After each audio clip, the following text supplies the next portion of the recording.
Welcome everyone to this really important and timely event during Latinx-Hispanic Month, inspecting our foundation from community to public service, the influence of Latinx Hispanic community leaders. For those of you that don't know me, my name is Lourdes Garcia, and I'm a senior architect and section manager in the Bureau of Architecture.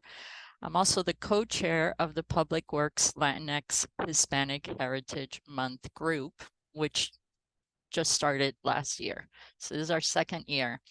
Inspecting Our Foundation is a monthly series looking at our department's history through a racial equity lens. Today, we feature a few of the Latinx Hispanic leaders of our department. We recognize that leadership can be formal or informal and come from people holding any position or any title. Sometimes the title catches up to the leadership a worker exhibits. What he did was wrong, and he never. To guide us through this conversation today, I want to introduce today's host, my colleague, and my friend, mi amigo, Guillermo Perez. Guillermo's 22 years of public service. He rose through the ranks from a general laborer to a supervisor 1 and then supervisor 2. He was the youngest person to hold some of these roles. Currently, he's the leadership and racial equity manager for operations, and you may know him as the 2023 Employee of the Year. It's all yours, Guillermo. Thank you for the introduction, Lourdes, and welcome to Inspecting Our Foundation. Today, it is both remote and in-person meetings, so we do have some people here with us presently at the Sandy Cuadra training trailer. Today, for Inspecting Our Foundation, we will be speaking about 2 people that had a strong impact, not only here at Public Works and at, on their job, but also in their communities. And the 2 people that we'll be speaking about today are going to be Sandy Cuadra and Mitchell Salazar. So we have a couple of questions. Back to that, a little bit of a, sorry about that, excuse me 1 second.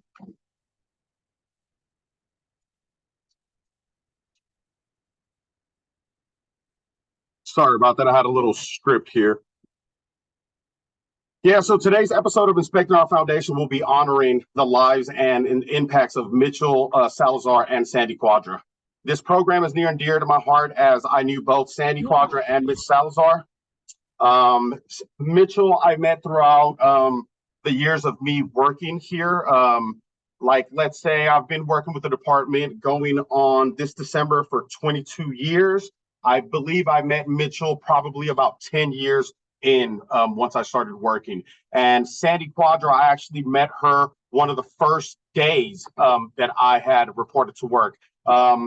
Obviously, at that current moment, I didn't understand what was going on, being a new employee, being a young employee. I started here at the age of 19. And when I got approached by this young woman, being Sandy Cuadra, I really immediately, the first thing that she said is, "Hey, how you doing?" And I'm like, "Hey," I was wondering why the conversation happened, but later on throughout my life and my career, I realized what she was doing, And so she asked me, "Hey, how you doing? You're new?" I said, "Yeah." She said, "Where are you from?" And I'm like, "Where am I from? Like San Francisco?" And then she's like, "No, like, where are you from? What neighborhood?" I'm like, "Oh, I grew up in the Mission District." Immediately, once I said that, I feel like it opened up a great relationship between us. The neighborhood was something that she loved a lot. Her neighborhood is something that she loved a lot. Sorry about that. I'm looking at something else. Her neighborhood is something that she loved a lot. So automatically, by me saying that I was probably from the same neighborhood or part of the city as she was, automatically she felt like she wanted to be there for me and be that friend that she was. Throughout time, Sandy always try to make sure, and I'm sure that I'm not the only one that she's spoken to like this. And right now I'm just speaking about Sandy, but we're going to speak about Mitch a little bit after. But, Sandy was a person that almost, she set standards for you before you even knew you had standards. She set goals for you before you even knew what goals were. There was a big expectation that she had when when working with her, you know what I mean, when being by her side, there was a level of work ethics that you had to produce in order to be by her. You know what I mean? If you're one of those people that were not applying yourself the way you were supposed to, it's not that she wouldn't care or she wouldn't give you the attention or the time of day, but pretty much she wants to make sure that she has people around her that, you know what I mean, have the same work ethics as her, that have that are applying themselves, that are trying to do right, and stuff like that. So that's the way kind of that I met Sandy, and I'll elaborate a little bit later more. At the time, you know what I mean, when we lost Sandy and we lost Mitchell, it was a real impactful to the department, to Public Works as a whole, and to the broader San Francisco community with both of their passings. At the same time, I think about them every day, and when I walk by the Sandy Cuadra trailer, it just makes me feel good. This is actually where, in my new role right now, sometimes we have new employee orientation at the operations yard, and in this trailer, Sandy Cuadra trailer, this is where we host the NEOs, you know what I mean? So I'm actually visiting the trailer often, and my office is actually on the back side of this. So it's nice to always see that the court where I'm at is Sandy Cuadra Court, and the building that's right next to mine is the Sandy Cuadra trailer. So it's always nice, and brings me good emotions and feelings. Naming the trailer after Sandy says a lot about the impact that Sandy made on our department. Not only is the training trailer, but it's also the DOC, which is for big events. This is where all the managers and big, the leaders that are leading the department at that moment for a big event, this is where they meet up, and this is where they pretty much bring back the city into the order that it was before the event. So we meet here for like Beta Breakers, the Pride Parade, when the Giants won the World Series, this is where they would meet. So being that it's so important, the job and the task that Sandy produced every day at the job, we felt that it was right, to try to name the trailer after her. And also, with that being said, similarly, I was also moved when the department joined with Local 261 together to name a Public Works Week Award in honor of Mitchell Salazar. Right after his passing, they decided to do that, which that was pretty great. So and the name is as appropriate as possible, with it being called the Mitchell Salazar Giving Back Award. That right there in itself just says also about a piece about Mitch, on him always wanting to give back to his community, always wanting to give back to his people. And that's why we're able to celebrate both of these people at this one event, because it seems that both of them were a big fixture, not only in their community, but in their family and at work. It seems that these two people impacted lives everywhere. Everywhere they went, they were impacting lives. And back to what I'm saying is, one thing that I could say about Sandy and Mitchell is that they have their family, but they treated their work like their family. They treated their friends like their family. At times, even meeting strangers, that with a small introduction, they're already willing to give that helping hand without establishing a rapport or relationship with that person. That's just the kind of people that Mitchell and Sandy were. So back to that, when I see the award being named after Mitchell, it just really, it sits well with me, and I'm proud that happened. So joining us are going to be three panelists, which are going to be Fernando Mendoza, supervisor in the BSCS section, which is Bureau of Street Environmental Services. We have Nikki Mixon, which is a manager in the Bureau of Urban Forestry section. And we have Lavonda Williams, a supervisor in the Bureau of Urban Forestry section. So if they can come up and take a seat for one quick second.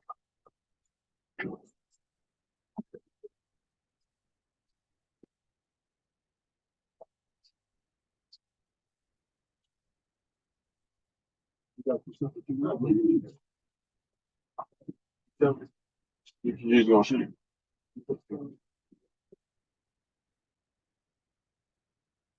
Put me in the middle. See, all right, perfect. Okay, perfect. So with that being said, we have our three panelists that I already introduced. To the left of the screen is going to be Lavonda. In the middle is going to be Nikki, and to the right is going to be Fernando. The way we're going to kick this off is let's kick this off and get to know a little bit about Sandy and Mitch. And the first question that I have for you all is, what was your first interaction with Sandy or with Mitch? Anybody want to start? My first interaction with Sandy was in 97, 98. I was here as a general laborer and working on the green machines. And my post was 24th Street. So I cleaned 24th Street from Utah to Valencia and all the side streets in between. There was a graffiti truck that was parked on 24th Street. I was cleaning up. A young lady got out, long ponytail, short, bright, long ponytail, and talked to me, introduced herself to me, and asked me was I new here and what was I doing and how long I've been here. Just sparked a conversation, and from that point on, we spoke. I had some family issues, so we connected as we spoke more on a personal level than a work level. Although over time she instilled so much about public works. I came from the private industry, and it was so different coming from private to public. So she just helped me adjust to the policies and the politics of public works. But on the personal level, we both had sisters with challenges, and we were both in the midst of raising our nephews and nieces. So we connected on that level, and we created a bond from there that I looked at her more like a big sister and a mentor than a supervisor. So that was my first encounter with Sandy. Thank you for sharing that. Well, my first encounter with Mitch Salazar was growing up with his kids, Christina, Angel, and little Mitch. He was always he was a community where even when he was young, growing up in the mission, he would host like events, car shows, parties to get the community together. And every job that he was at, including rap, I think he was at City Hall for a minute. He also started La Tierra. La Tierra was a little business where it was similar to DPW, and a lot of those people that work there now transitioned to DPW. Mitch and also Sandy I've known since I was 15 years old. They always had very high standards. When they find out I started working here 17 years ago, they both always used to tell me, never settle in one place, always grow, strive to be better. There's always, we could do better. We got you on high standards. You'll make us proud. And the only one that witnessed me becoming a supervisor was Mitch. Sandy passed away before I became a soup, and now I'm an acting soup too. So now I know they're very proud of me. Like they were saying, they were wherever they did, they treated their work family as they treated their own family. They did things differently. Like Sandy would have block parties at her job to watch Niner games. She'll get permits to get it blocked off. It's to keep everybody as a community and safe, and everyone to feel, that morale, that family. Mitch was the same way. They were both similar. We all grew up in the Mission District, but the impact that they would do to make sure that you learn how to do interviews. They were always there to help. And it wasn't just people from the mission, it was with anybody. They were very open to everybody. If it was somebody, family and mission, of course, they'll push you harder though, but it was like tough love, And I miss them both, and they impacted me dramatically, especially growing up. They knew my mom, my brother. My brother went through an accident when he was 15 years old, and Mitch was there for my mom when I wasn't, because I wasn't around. And I'm never gonna forget that. And Sandy got me my job here. I met Sandy through my little cousin Vince Maputis. And back then, 17 years ago, it was still applications. So I had to fill out an application, and ever since there, I've been here ever since. So that's my short story for both of them. Thank you. Share.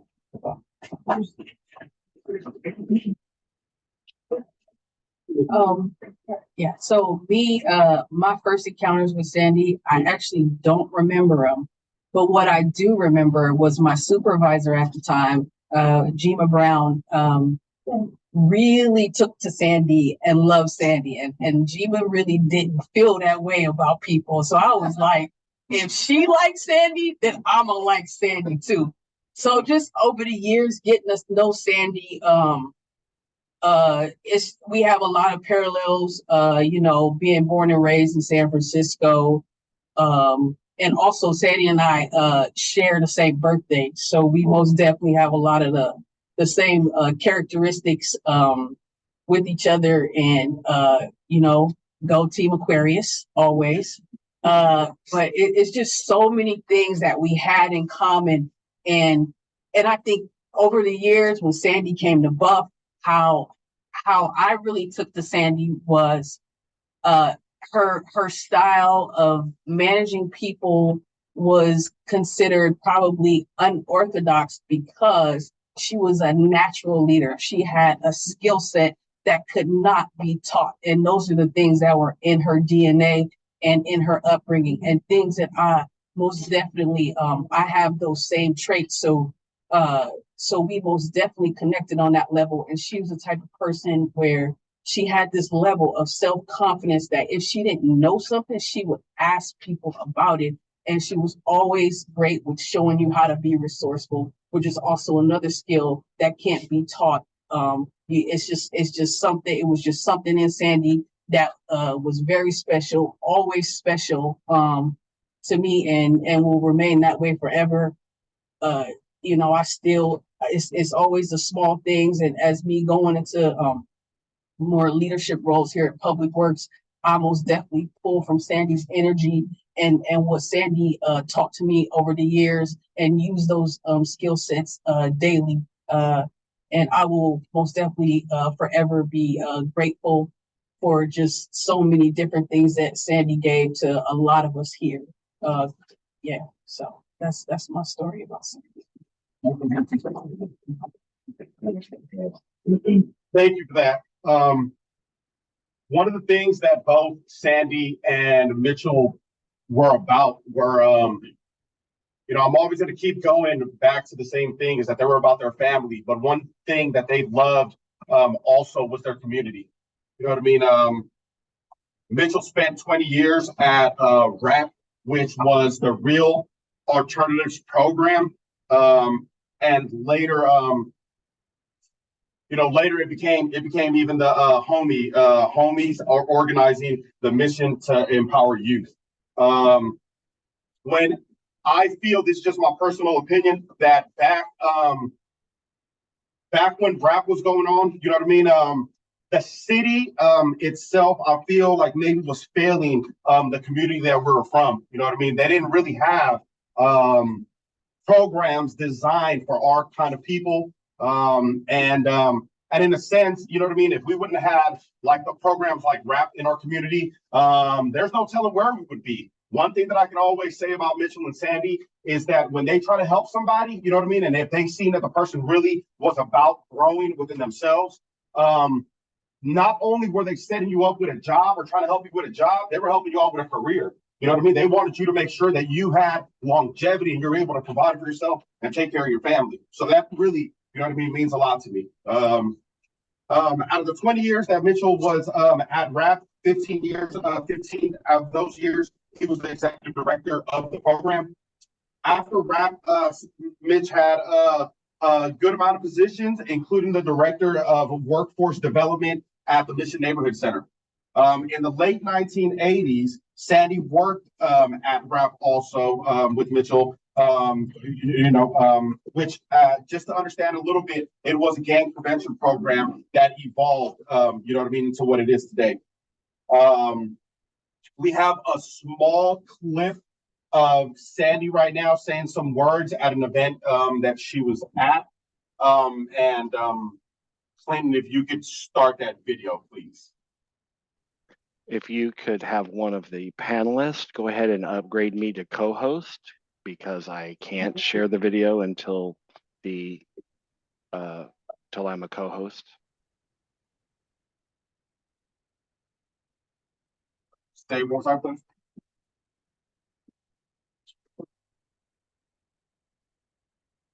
Here, let me see if I can just share it. I have it queued up. I'm not a co-host anymore, so I can't share my screen. So all you have to do is go by my name and say make host or make co-host. Got it. 1 second, please.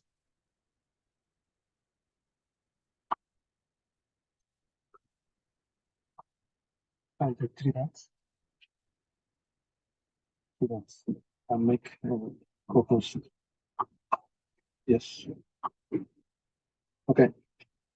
Just gonna try. There you go. You can try now.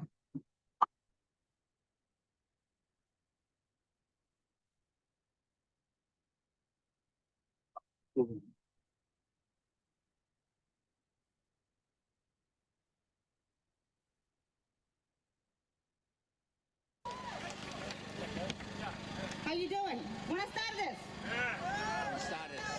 I hope you guys are all doing well. It's beautiful to see all of you out here taking time to fight for a good cause.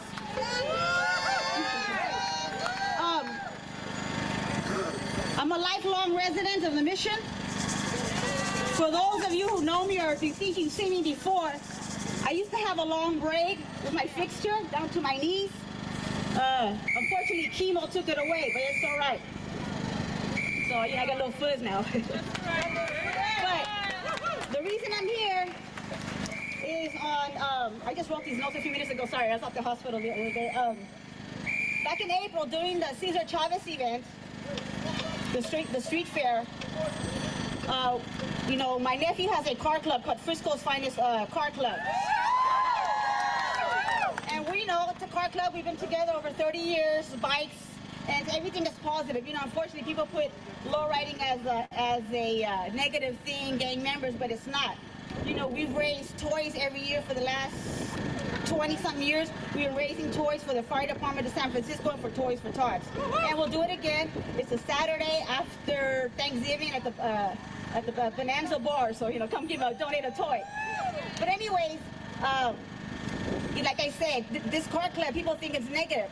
But in 2010, when the Giants won the World Series, the very first World Series, which is a great thing, I was able to get 5 cars in the parade.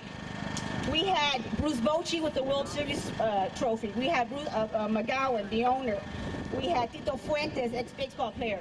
We had Senator Dianne Feinstein in one of our cars. And just to prove, want to hold this up. Yes, my arm hurts. Sorry. To show you. So, but anyway, the reason I had to make I got to make the point is that anyways on Cesar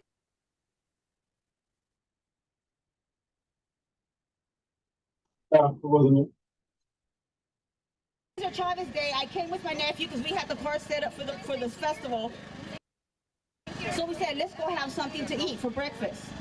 So another person that was with us said, hey, you know what? Let's go to this local corner on 23rd and Bryant. I want to try it out. And I said, yeah, I want to try it out too. It's a new place. So we walked over here. It was 6 of us. Two of them were my niece and nephew. One is 14 and the other one was 12. And we came here to come eat. And there was 2 people on the outside table. And there was, I think, 2 or other people inside the restaurant. So I walked into the door and I asked the lady, 6 people. There was a lady on the ground, kind of cleaning something, and she kind of looked up with the deer in headlights. So she looked at the guy behind the counter and she kind of looks at him, didn't say anything. She's like, and he's like, can I help you? I go, yeah, 6 of us. And then he says, we can't accommodate you. And at first I didn't trip. I thought maybe he had to move tables. So we're like, okay, well, wait a minute, right? So we're kind of waiting. And then he says, no, we can't accommodate you. I go, well, what do you mean? You have tables inside, right? And then he go, we kind of can't, right? And she does kind of stuttering, kind of like shocked, didn't know what to do. So, you know, we're like, well, we can move tables together. We didn't mind eating separately because I have a big family. We're used to doing lots of tables. He just kept saying they couldn't accommodate us. And then, you know, and then he kind of waited, paused a moment, and he goes, well, you didn't go to our restaurant over there on 24th Street. And it's like, what are you talking, you know, like, what? I didn't, you know, at first I didn't get it, what he was trying to, you know, say to us. And I kind of looked, and we all had our Frisco's Finest t-shirts. That's how I kind of put the point on the car club. And it's like, what do you mean? You know, it's like, you know, there was people, we didn't mind waiting if they just moved the tables, right? We wanted to eat at this place. We had money. It's like we were going to pull a runner. But it was like, you know, he looked at us, you know, so I kind of like just told my niece and nephew, come on, let's just go. They go, what? I go, let's go. And so my nephew came back and he went to the front and he just thought we had to wait. And I go, and I'm like halfway down the block. I go, Vince, let's go. He goes, what? I go, let's go. We're going to go someplace else. I go, let's go to Sunrise down the block. You know, it's good food there. Right?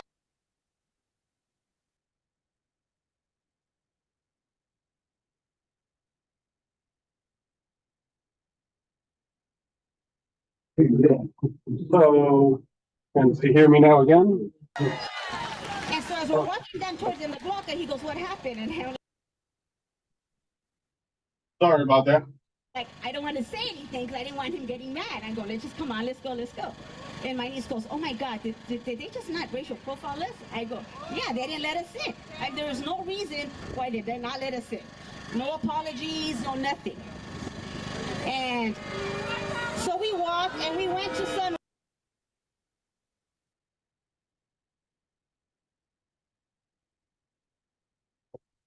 That's where you wanted me to stop, correct, Guillermo? Perfect. Can you hear me? Yeah, you're. Okay, perfect. So we'll keep going. Oh, you want me to keep? You want no, me to keep playing the video? Okay. No, that's fine. Yeah. So with that being said, that was just a small little clip. And in that, you know what I mean? I could say that, you know, Sandy was always about trying to help people, trying to support people, you know what I mean? And her community meant a lot to her, you know what I mean? That was just kind of the segue to that. So both Mitch and Sandy have strong connections in their community, whether through a car culture, the Giants, or the programs like RAP. So my next question, being with the community stuff and everything, the question to the panelists is, what do you all remember about their involvement in their communities? And if you don't remember something specific about involvement in their community, just try to talk about something where they would link their community to their work ethics or to their job and stuff like that. Well, like he was saying, like with Mitch, he always had resources. He always found ways to create agencies to help troubled youth in the community. Similar with Sandy, but Mitch was more hands-on at that part where he would start little, you know, agencies to help clean up the community, and he would get support from the city. He would get support from nonprofit organizations. I remember when he had RAP. I remember when he worked at RAP. He did a lot over there, and it was just like we were saying earlier. They treated the community like family, and they would spend their own money or create ways to help the community, even if they didn't have the support of other people. They would, Mitch and Sandy would both figure out a way to get that done, to make sure that their community was clean, safe. And like Memo mentioned back then in RAP, yes, the mission was doing really bad. It was very gang affiliated at that moment. And with Mitch taking over, he got a lot of people in these programs to better themselves. You know, I'm one of them. You know, I changed my life, but then it was programs like that, you know, and when Sandy or Mitch gave you their word, they would stick to it no matter what. Even if they had to work over long hours, whatever it took, because they wanted you to be one of their success stories. And every time I would see Sandy or Mitch, recently Mitch at the yard, he would always give me a hug, and he would always repeat, "I'm so proud of you. I'm so proud." And no matter how many times I seen him in a week, he would always hug me and say the same thing. Like he was so proud of me, and that's how they were both with their family and coworkers. On the Hispanic Heritage Month page, but it's really not well organized. Now we're organized. No, I mean I think it's Guillermo's.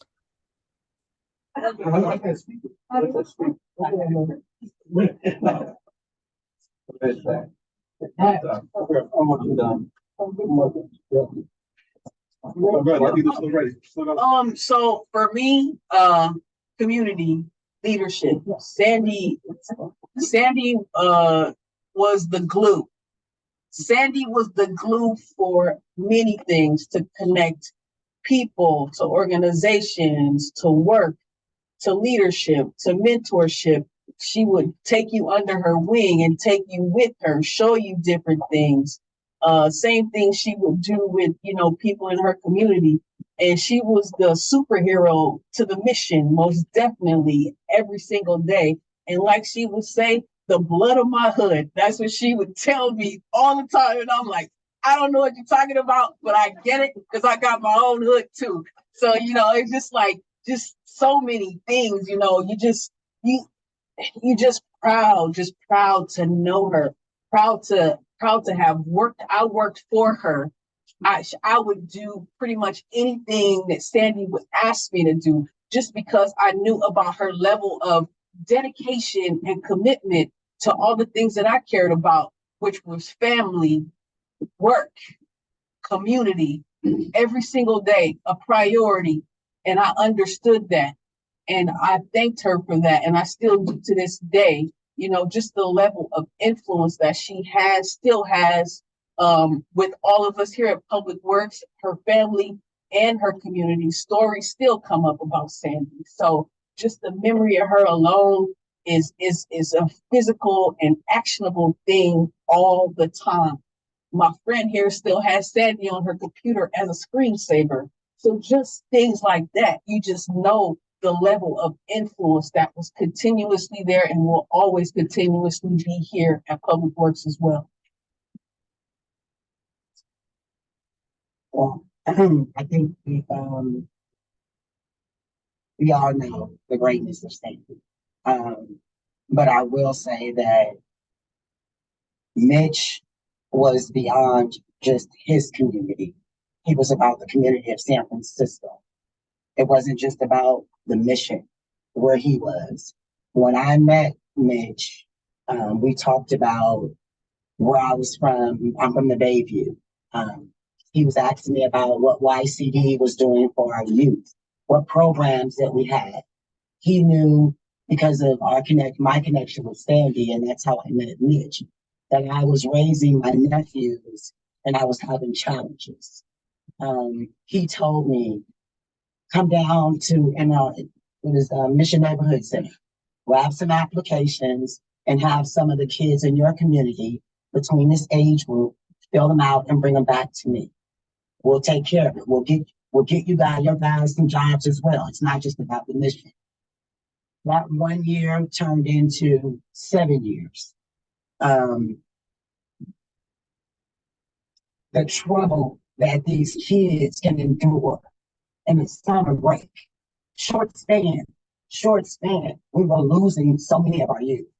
Gun violence, we had so many issues. So I am so grateful for the opportunity that he extended my nephews to give them a safe space for 2 months, if nothing else, and an income and something to look forward to.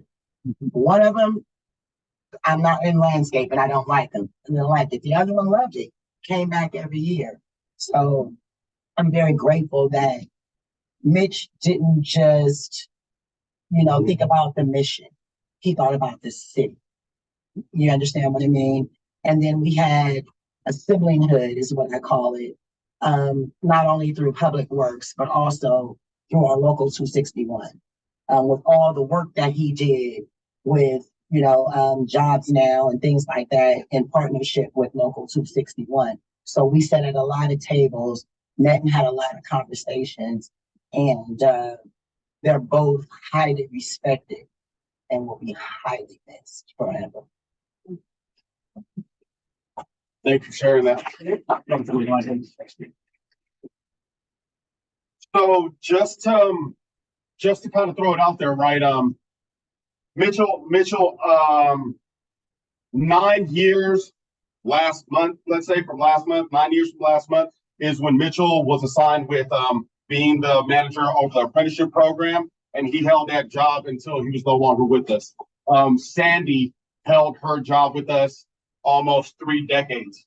You know what I mean? So that was really, you know what I mean? Both of them, in whether it was in 30 years or in 10 years or whatever the amount is, you know what I mean? Their impact in that time was so big and so strong, you know what I mean, that it's just unheard of or unseen of. Right now, what we'd like to do is try to see if anybody has any stories or anything that they would want to share about either Mitchell or Sandy. So if you do have something you want to share, you want to add to our story, please just raise your hand and I'll make my way over there with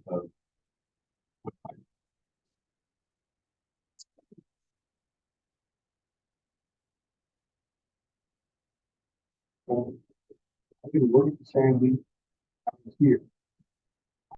I had to play the team of friends.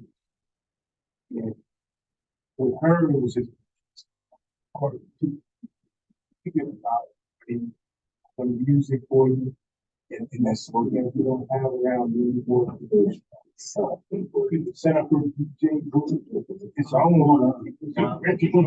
It's own. So just because I knew what type of person she was, I just wanted to say that. Thank you for saying that. I didn't know Mitch. I seen him around the yards, but I'm sure what I hear and see over the thing.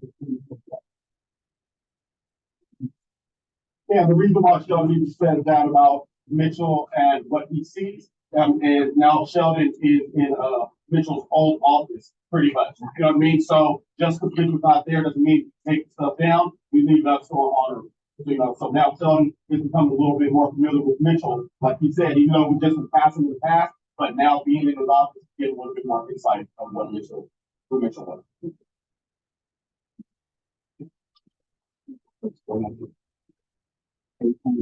My name is George Herrera. I'm Sandy's cousin. My dad and my third mother, brothers and sisters. I've known Sandy all my life. I met Mitch in 879 in Sandy. Mitchell, he had a big impact in my life. All of those that he kept me busy during the summer. He made sure he knew I was at during the summer. When the summer was on, I mean, we didn't talk. I recognized early in the Mitch, Lavonda, that it wasn't just the mission. So you guys did when I was first right down 16th and Mission. We have early 80s. We have the Western District Cats. We have Trail Hill with us. We tried to lift the weights and making our little 235 an hour. And at the same time, we always kept us busy, man. He kept us going to great America. We took it to the water. He took it out of the thing, all I knew was the mission.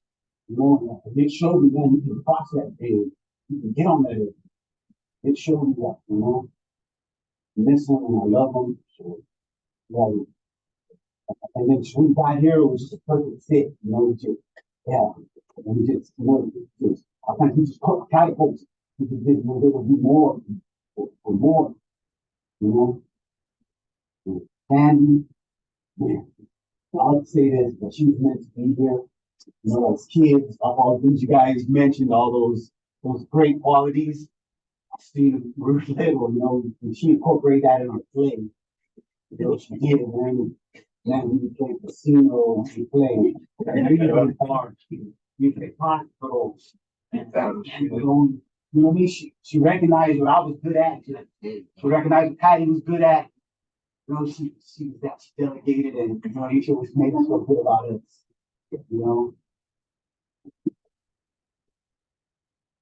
was a little disappointed about that. I was hoping they showed something when she wasn't sick. And, but it's okay, whatever I did. But yeah, I just remember when she was sick and she used to miss this thing and miss everybody here at work. Kind of for this out, you talk to people about it. How was the job? At least, I'll be convicted about it because, oh man, worry about it.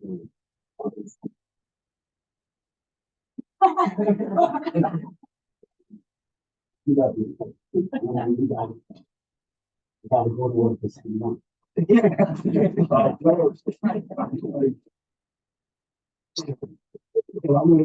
want to thank Mitch and Sandy. They've been in my life too since forever.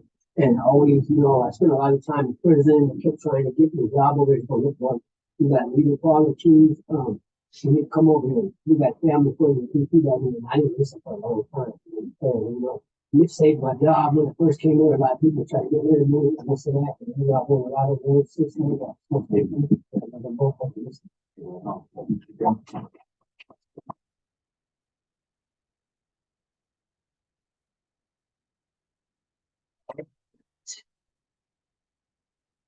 Like to say something. Come on, girl.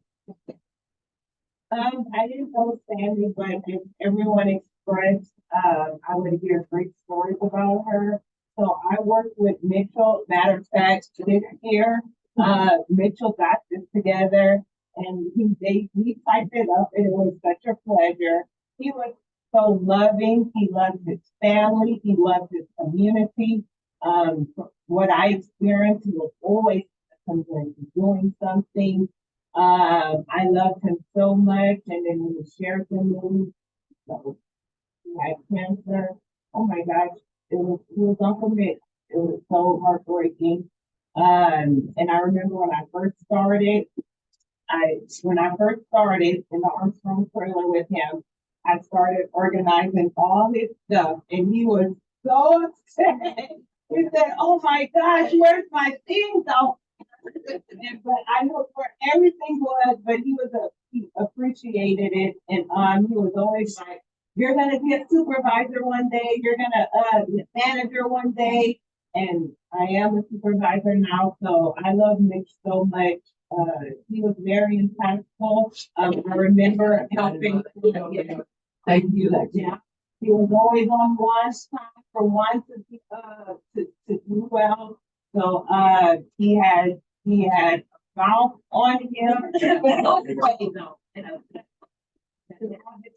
And I could go on and on and on. I started in 2018, and just in that short span of time, oh my gosh, love.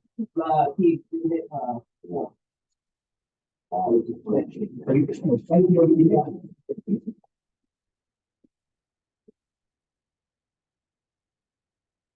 All right. So with that being said, we have one more. Sorry about that. I just wanted to add one thing. I didn't know other than, but I started here only a couple months ago, and even starting here, I was able to see this lovely plaque, and I learned so much about Sandy, and I felt very connected, even though I had never even met either of them. And it was very obvious to me working here that there is such a strong community that you'll build and that I'm proud to be a part of.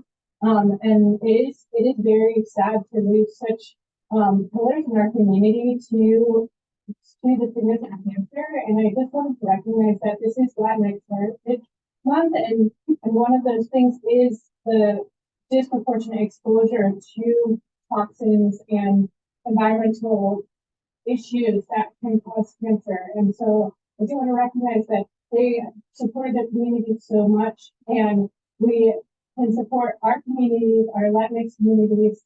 As a Mexican American, I think it's important to champion those ideas of cleaning up our cities like they did, and cleaning up these kind of hazardous things that we're exposed to on a daily basis. So thanks to them for supporting our community, and I see it as like a way to move forward and learn from their dedication to our community.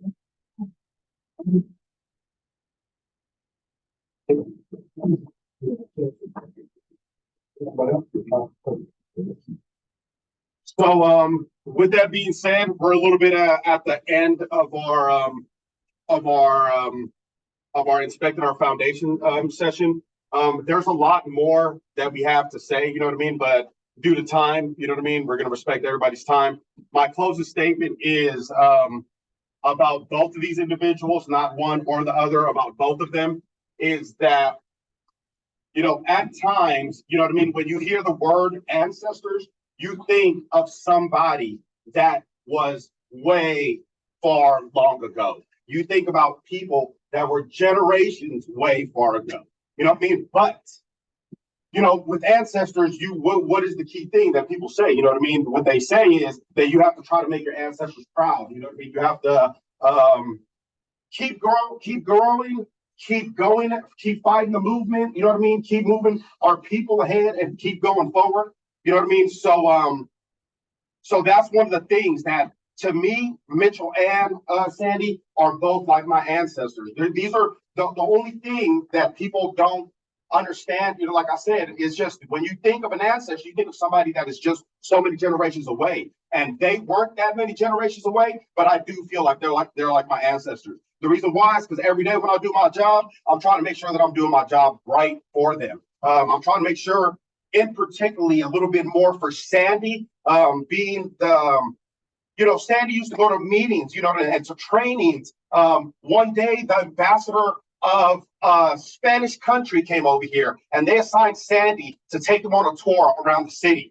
Sandy called me out for my regular assignment, being that she's a manager, and she could do that. And she's like, "You're coming with me for the day." Sandy always tried to keep me under her wing. You know what I mean? So with that being said, I always feel like I owe something to both of them, especially Sandy, and I always apply myself, you know what I mean? Trying to make sure that I'm making her proud, trying to make sure that, you know, I can't fill her shoes, but trying to at least be somebody here supporting the rest of our people and trying to make sure that our people grow and that they have somebody to talk to. Maybe I can't offer what Sandy and Mitchell did, but I know I have something to offer to my people also, you know what I mean? But they are the people that kind of have motivate me and build me up to the person that I am. I got my mom and my dad, they still with me till this day, great parents and everything. But when you have, you know, parents that are immigrants that are coming from another country, the upbringing and the raising is a little bit different. You know what I mean? So Mitchell and Sandy taught me how to be me because I was born here. You know what I mean? So it was a little different. Like I said, my mom and my dad, they've always been there for me and they got a good impact with me. But I know Mitchell and Sandy, you know what I mean? They did have an impact in my upbringing and in making me the person who I am today. So with that being said, like I said, we had, due to a couple little technical difficulties, you know, we had some pictures that we want to share that we're not able to at the current moment, but we will pass those pictures on to who is in the pictures with Mitchell and Sandy, because there's some colleagues in our room right now that are in those pictures. So I'm sure that everybody would appreciate it. And all the pictures that we have are going to go to their families also. Maybe you all don't have those pictures of Mitchell or of Sandy. So we want to make sure that pictures that Public Works has, you know what I mean, make sure we get it to the right hands, you know what I mean, now that we're a couple of years, you know what I mean, later, and we could do that, you know what I mean? So I appreciate everybody for joining. I really want to appreciate our three panelists, Fernando, Lavonda, and Nikki. It you know, it really meant a lot to me to have people that were really impacted by Sandy. Like our colleague said, she didn't know Sandy and she didn't know Mitchell, and she still feels impacted by them. You know what I mean? So it was even nice for her to share that. You know what I mean? That's the kind of people that Sandy and Mitchell were. It didn't take that much for them to have an impact in your life. All right. So make sure everybody continues to enjoy Latin Heritage Month. This isn't something to try to bring us down or to try to make us sad. This is something to understand that we're trying to still continue recognizing and leaving their legacy, you know what I mean? Pushing their legacy and making sure that we're still, you know, celebrating these people's lives for the impact that they had. All right.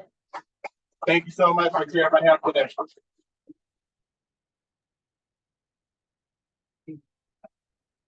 Thank you, everyone. Thank you, operations. This was great.